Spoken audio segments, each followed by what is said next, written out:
This is Walk to Wealth, Episode 8.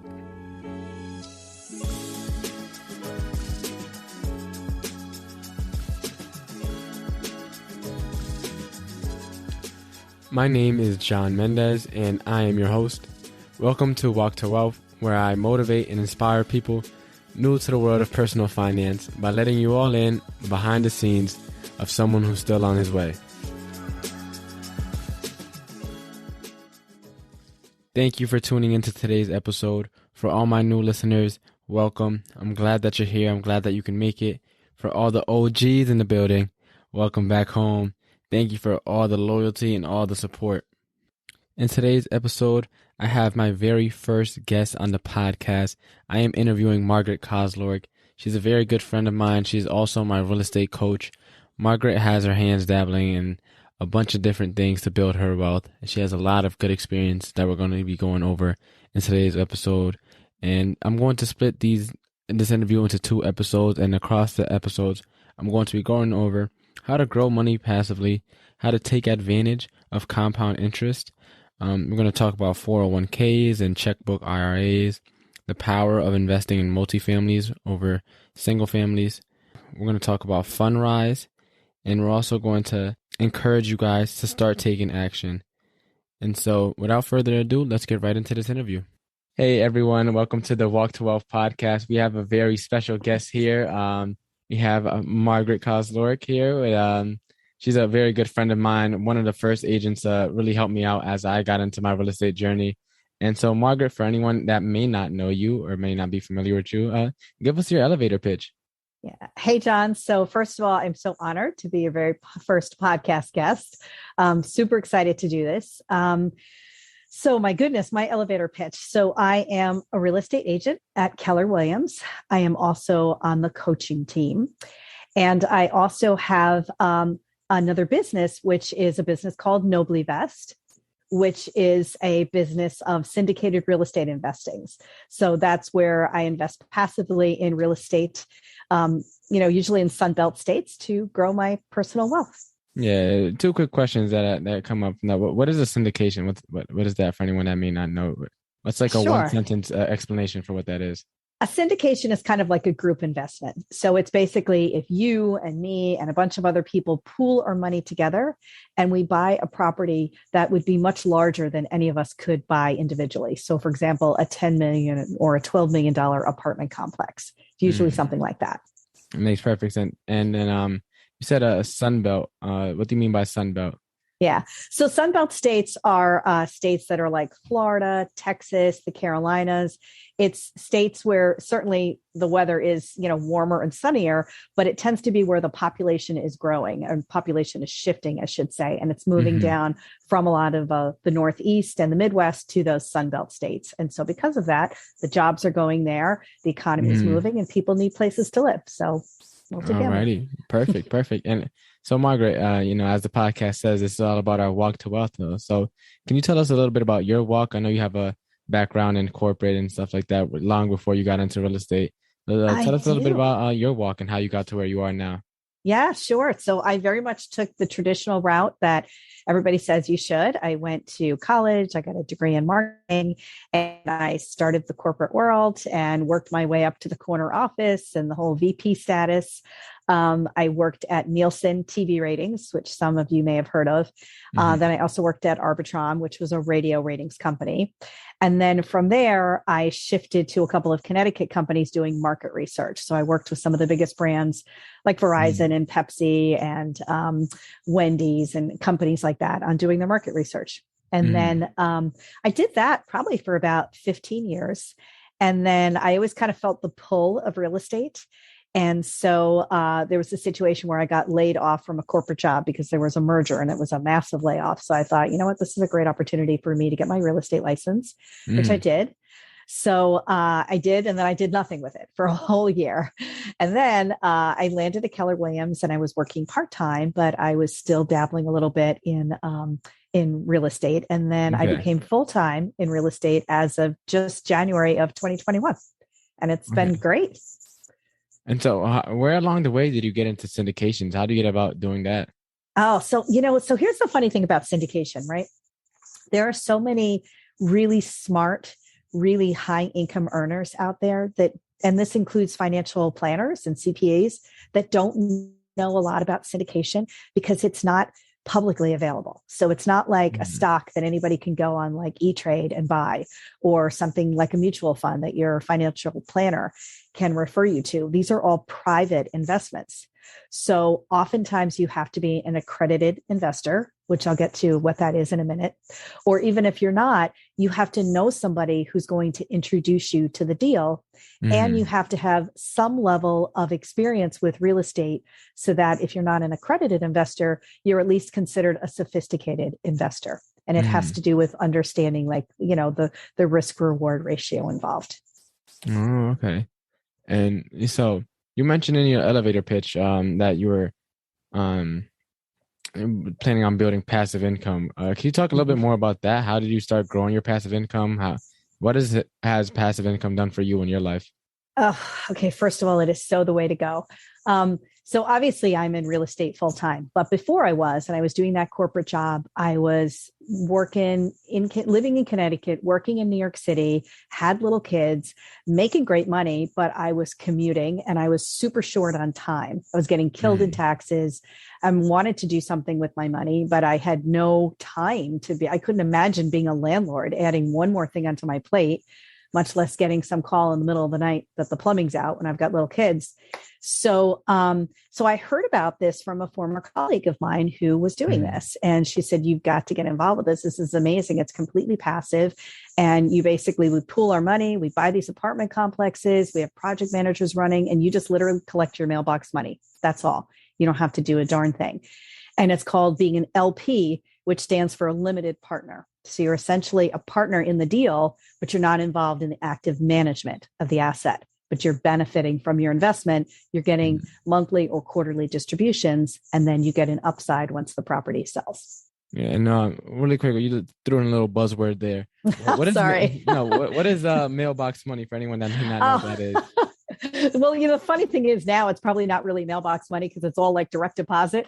But it used to be that you would invest in something, and you'd wire the funds and you would get a check mailed to you once a month or once a quarter. And it was like, this is awesome, right? I just got my quarterly distribution, and it might be like $2,000 or $3,000, depending on how much you invested. So mailbox money, meaning you didn't have to do a thing for it. You just walked out and got your mail, and there it was. And so how did you get the money or find the money or save the money to actually get started in your first investment? I know you said something about 50,000 just to start off. Right. And that's the thing too, John. So I mentioned, a lot of these deals, you have to be an accredited investor. And what that means is that you have to make at least $200,000 a year if you're single, $300,000 if you're married, or you have to have $1 million in assets. So that alone, unfortunately, prevents a lot of people from having access to these deals, right? It's sort of like how the 1% are happily living up in their 1% land. But these deals are also open to sophisticated investors. So what that means is if you have a level of experience with real estate, if you don't meet the income requirements, certain deals you can still invest. Okay, so you've cleared the first hurdle, which is great. But then the second hurdle, a lot of times, is that $50,000 initial investment. And that's really high for a lot of people because most people just don't have $50,000 lying around. And in my case, I didn't either, But what I did have was I had a 401k that I had built from all those years working in the corporate world. And so what I did was I converted my 401k into what's called a self-directed IRA. Okay, which just really quickly, yeah. So for anyone that may not know, I know a couple of people still in high school, maybe listening, don't have jobs yet. What is a 401k and how does that work? Sure. So 401k is, excuse me, 401k is basically just a retirement plan. Oh, sorry. Let me get some water. You're going to edit that, right? Thank you. Okay. So a 401k is basically just a retirement plan. So what that means is when you have what's called a W-2, a regular job where you have a regular steady paycheck, a certain amount of money that comes, every other week or twice a month or whatever, they take certain things out of your paycheck. Almost always it's taxes, federal taxes, state taxes, Social Security, lots of things go out of your paycheck. But you have the option to also contribute to a 401k. And what that means is you can take a percentage of your money and your paycheck before it gets taxed and put it into this retirement savings account. And then the whole idea is that over the years, your money will compound and build. And then by the time you get to retirement age, ideally, you'll have enough money to live comfortably. And the way it works is that in most companies, you have a retirement plan, this 401k, and they, will assign it to a company like a Vanguard or a Fidelity. And you're really not that involved in what happens to the money. So you usually say, I want to be conservative or I want to be risky, but that's about it. And then somewhere there's a fund manager and that person decides, like John, let's say I'm your fund manager. I decide what I'm going to do with your money. And you don't really have any say in it. Now, ideally, that 401k is making money for you, but a lot of times, a lot of it is in the stock market, which, as we know, can be really volatile. And there's a lot of ups and downs. But also, a lot of times people put that money in mutual funds. And mutual funds can be a nice, steady return. It's a more conservative investment, but it's also completely loaded with fees. So again, if I'm your manager and I'm investing your money in mutual funds, let's say I'm charging you $50 every time I make a trade, whether you make money or not, I'm making $50. I'm trading, I'm buying stocks for you. Now I'm going to sell them. Now I'm going to buy them. Now I'm going to sell them. You may be making money. You may not be, but by all that money that you make, you could be losing as much of a third of it to fees that you're paying for mutual funds. And most people don't know, right? Because when you talk about money, it's complex and people can get intimidated by it, and it's math. And a lot of people hate math, right? But there are other ways that if you can get past the fear and just try to get a little bit educated, you can learn how to make your money grow a little bit better and be a little more involved in it. So that's essentially what that is. Okay. Makes perfect sense. And you said that you converted that into a self-directed IRA. Yeah. So it's also called a checkbook IRA. So basically what it means is before, if I was working this corporate job, this money, let's say I had $50,000, it was living over at Fidelity or Vanguard or whoever was doing it. And they were investing in mutual funds and stocks and bonds. And maybe every month I'd get a statement and it would let me know how it was doing. And that was about the extent of my involvement. But what you can do is you can take that chunk of money and move it to a custodian. So it's not exactly going to me because it's still retirement. But let's say I have this custodian and then I set up an LLC. So in my case, I created this LLC called Oakwood Investments, right? So it went from the 401k to the custodian to the LLC. Now I have a business ID number and it's seen as its own LLC. And then the LLC is what invests. And I know this sounds really, really super complicated, but it's not. Basically, the LLC has its own checkbook, and that's why it's called a checkbook IRA, because I get to determine I can do anything I want with that money. I can buy stocks, I can buy bonds, I can buy real estate, I can buy gold. I can do whatever I want with it. I just can't spend it because it's still retirement money, so it's not getting taxed, but I can really help that money grow, probably at a better rate than if I just left it sitting in the 401k and doing the mutual funds. And so that's the money that you used to get started with your first syndication, correct? It is. Yeah. So my first syndication, like I said, and a lot of it, I always tell people, get educated and read up about it. And if you want to go to like Nobly Vest, we've got a lot of articles and blogs that we've written just to kind of help people get started. But so there was a deal in Dallas, Texas, outside of Dallas. So I put in $50,000 because that was the minimum. So I figured, okay, let me try this. It's my 401k. Hopefully I won't lose this. But frankly, it was not that long after the 2008 crash when everybody's, 401ks was going down anyway. So I figured I had nothing to lose. So I put $50,000 into that deal. I was getting about 8% annually, right? So that would be about $4,000 a year I was getting. And we refinanced. And then we also sold the property after about 3 years. So when you count all of the distributions and all of the money I got from the refinance, my $50,000 had grown to $78,000 in just 3 years, which is amazing. Yeah. And imagine if you can start this like so young, you can just keep moving your money and growing. And that's where the beauty of compound interest comes in. And so I think you had a story that you wanted to talk about a little bit about compound interest. Can you tell a little bit more about that? I did, yes, because for anybody who's listening to this and they're thinking, okay, well, that's all well and good, but I do not have $50,000 lying around. And I totally cannot relate to this woman. When I had my very first job, I was making like nothing and I was working in New York City. And Mm, when I joined, they asked me, did I want to join the pension fund? Right. And pensions used to be around a lot and they're not around that much anymore. Teachers and some unions still get them, but most people don't. mm-hmm. So I didn't really know what a pension was, but all I knew was that I was barely making, like my salary was so low it would be too embarrassing to tell you what it was, but it was low. And I was like, I can barely pay my rent. How am I going to invest? But the best advice I got was somebody saying, you know what, just do it. Just do something. So I did.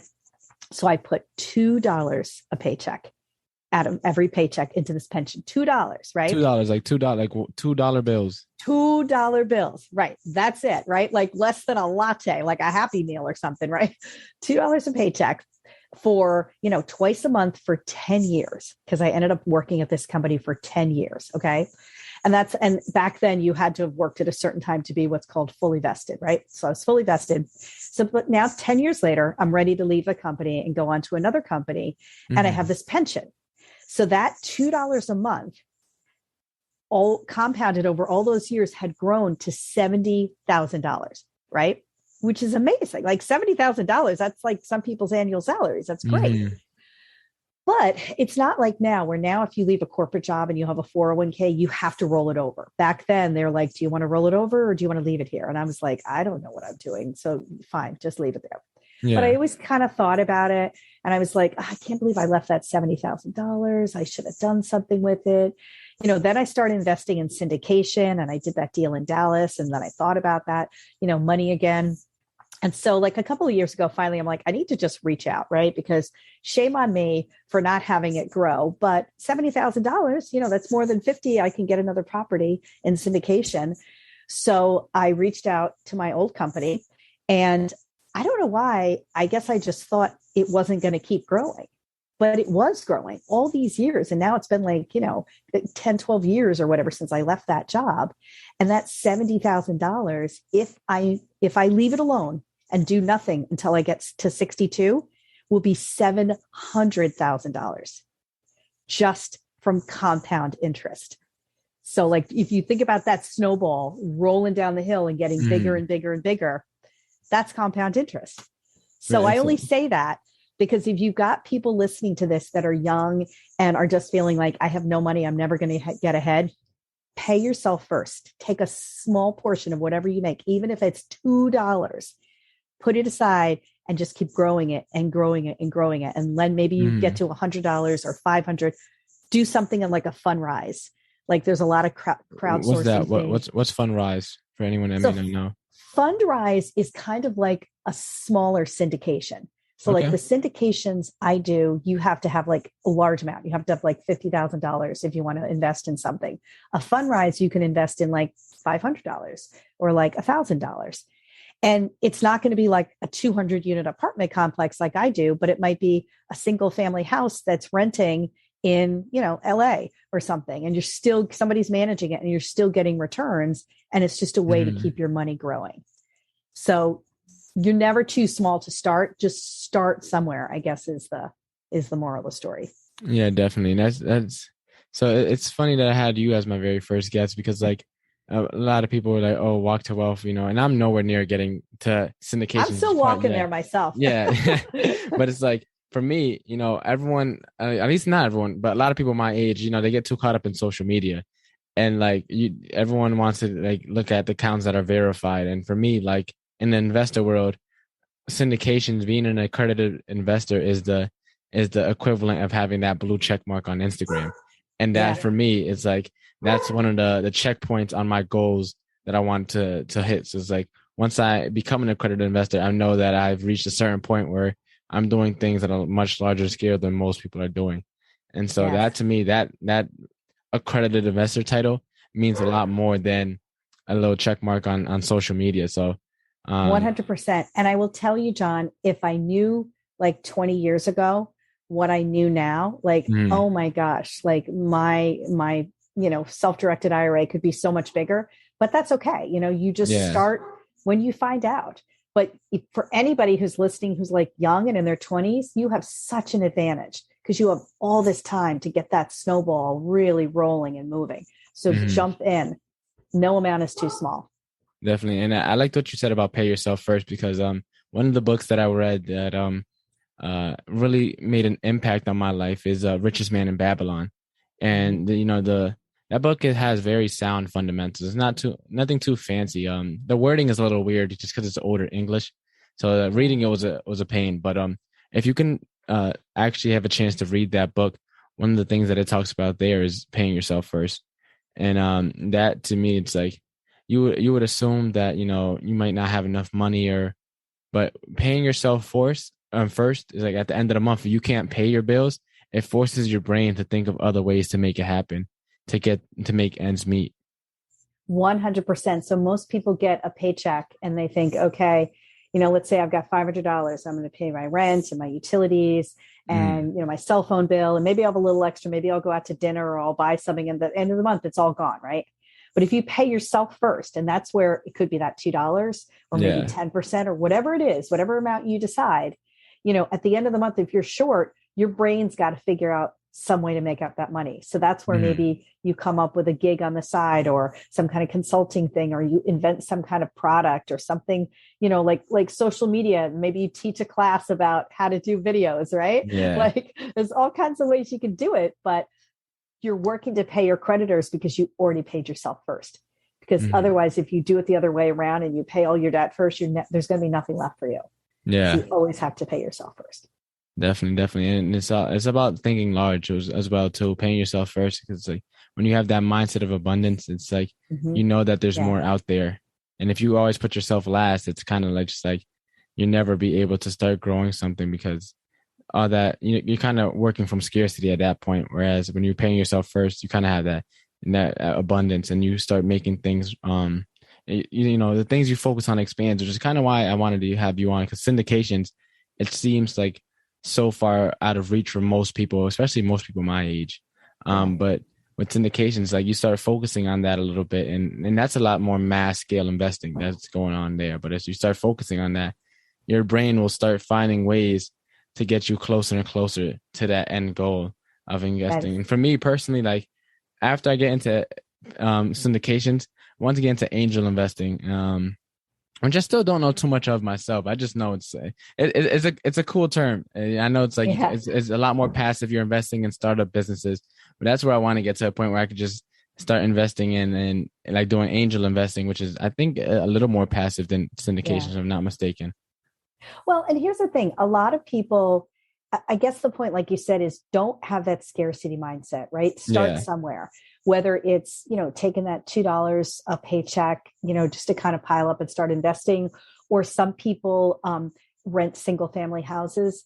A lot of people your age, if you can do it, do something called house hacking. Yeah. And what that means is, like, let's say you rent a house or maybe even an apartment, right? Like, let's say, John, you rent a 2-bedroom apartment and it's, I don't know, $1,200 or something, right?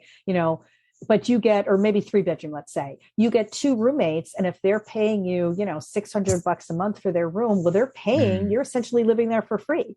So you're getting their rent, which is covering your expenses. And then you can just start building and saving that money that you would have normally been spending on rent. So there's all kinds of ways that you can do it. And then a lot of people start with that and then they go into syndication. Some of them just go immediately into syndication. So there's lots of different ways you can do it, but you absolutely can do it. Anybody can do it. And you mentioned too about like syndications, you start investing in like a lot more like units and stuff like that. Is there a reason why like people should invest more in multifamilies than in single families? 100%. Okay, so a lot of people, when you're investing in single families, I know people even at Keller Williams where they have multiple units, but it's not scalable, right? So maybe you've got 10 properties or 15 even, and you're managing them yourself. There's only so much time in the day that you can have, even if they're all in the same city, let's say, and you're running all around, but you're still actively managing them. You're collecting the rent, you're doing the landscaping, you're going, if there's a problem with the plumbing or whatever, you're tending to that. If you are doing passive investing, which is the beauty of this, number one, you could still have a full-time job. You could still be a doctor or a teacher or whatever it is you want to do on the side, but you're investing your money into this asset. And then it's got a property management and you're just getting the returns. Mm-hmm. And because it's so large, because there's 100 units, let's say like when everything happened with COVID, right? And there was the rent moratorium and you had a bunch of people who couldn't pay their rent. Well, if you're a single family landlord and your tenant's not paying your rent, I mean, you've got to pay your mortgage. What are you going to do, right? But if you've got 100 units and you've got a couple people who can't pay their rent, or maybe the units are vacant, well, that's okay because you've got 98 other units there that are making money. So it's got a much better safety net versus a single family home where you're just pretty much relying on one person and one tenant. Yeah, definitely. And so what caused you to start up your own syndication? How did you get into doing that? So I was an LP, which, like I said, is a limited partner for several years. And I, am very enthusiastic person. So I started talking to people about it and they're like, oh my gosh, I want to do this. How do I get in? Tell me what's going on. And so, I had a relationship with an operator and he said, we're buying a 111 unit property in Dallas. And we're looking for investors. Would you like to help us, raise money and be involved in the asset management of the unit? And I was like, this is great. So I came on as a co-GP, which is a general partner. And so I brought some investors into it. And then we would have, weekly calls, or we'd talk about the asset, or monthly calls rather. We were participating a little bit of the marketing, a little bit of tenant relations. Mm-hmm. So when there's a lot of SEC regulations about syndication because they don't want people just raising money and then having nothing to do with the asset. Yeah, really quickly, what is the SEC? Security and Exchange Commission. Okay. They're like the government watchdog on this. And so the other thing I was going to say is, let's say, John, I was like, hey, John, you got to get in this deal in Dallas. It's amazing. You should be in this. I'm going to invest right in there with you. I'm not going to recommend a deal to you that I wouldn't also be investing my own money with. And I feel really strongly that you need to have skin in the game if you're going to recommend something to somebody else. So we're always in there with our investors as well. But so anyway, so this unit in Dallas is about to go full circle. We invested in it about 3 years ago, and it definitely had some challenges. It was during COVID. There was an ice storm at one point. There was, a tornado. But when you look at the numbers and how the deal is put together, and this is a little technical, but with any property, you want to see how much the operating expenses are, and then anything that's left over is profit. Yeah. But what's operating expenses? Operating expenses is literally whatever it costs to operate that property. So it could be the electricity, it could be the maintenance man, it could be the guy who does the landscaping. All of these expenses you add up, and those are called operating expenses. And ideally, you want your operating expenses. So let's say, I'm renting a single family house to you, John, and between, maybe I'm paying expenses, right? Let's say I'm paying electric and utilities and whatever, and you're paying me $1,200 a month. Ideally, I want my utilities to be, or my expenses to be like $700 a month, which means you're giving me 12, I'm paying out 7, that extra 5 is my profit, right? Mm-hmm. Now imagine doing that on a large scale when you've got like 100 units. Yeah. That is all for today's episode. Make sure to come back and watch part 2 of this interview to catch all the topics that we didn't get to cover today.